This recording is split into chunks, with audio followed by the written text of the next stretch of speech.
Nick in Cheltenham. Hello, Nick. Hi, Clive. How are you doing? I'm very good. How are you?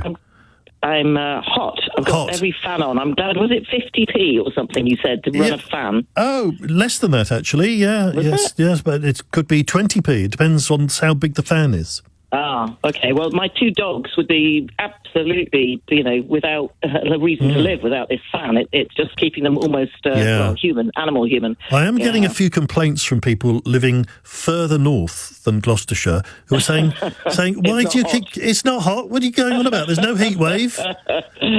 Well... But I saw in Germany they have gone so far as to ask the population, or in some cases demand that the population help as a country, Germany, to save power. And I thought, well, why don't the UK do the same? Because people being faced, and today the number went higher with 70-80% increase in energy again in October.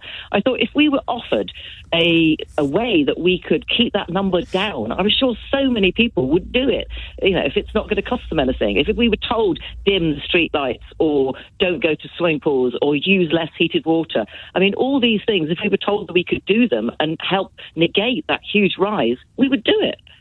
Well, I think people certainly would do it if it's helped them and it kept their bills down. I'm not sure whether people would do it for the greater good quite so much, but everybody's bill, though, isn't it? It is everybody's bill. Well, in the end, it is. Yes, you're right. I mean, in the end, it is. It would affect everybody, and if we could all use less energy, that would be better for all of us, wouldn't it?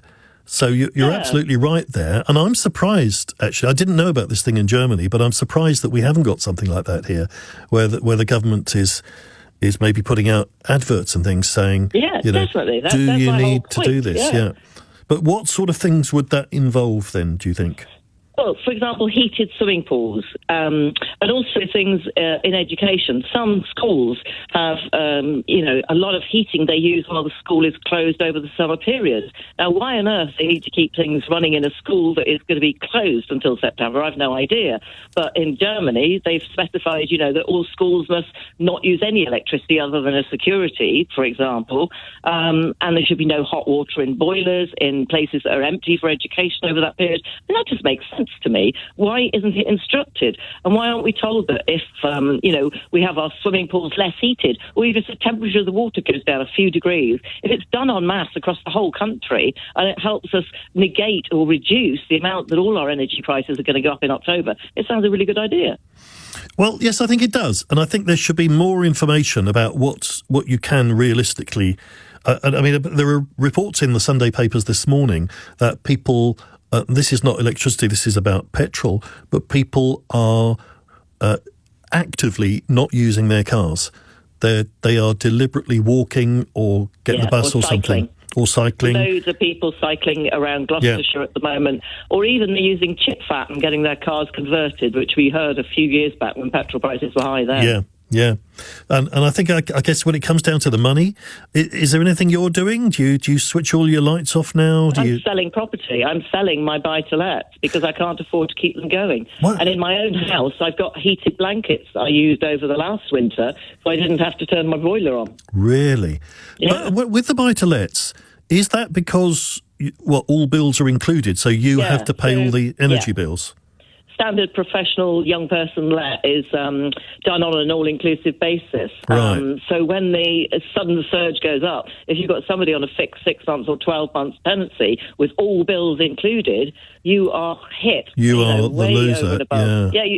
You're out of pocket. Could you not change that? Profit. I mean, surely all landlords are going to be in this situation. Yeah, that's why there's a big sale in the second market, in the property market. Right.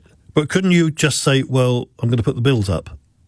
Yep, and then your tenants leave, or they're on, putting. But they must understand that, the electricity bills. Well, they can't afford it. You can't afford it. They can't afford it. So you sell the property. Yeah. Right, crikey! I didn't realise that was going on. Really bad. It's the second property market. It's really suffering from it at the moment. Yeah, is interesting. All right, Nick, great to talk to you. Is Nick right? We should be doing something a little bit like Germany and actually encouraging, maybe a government campaign encouraging people to waste less energy.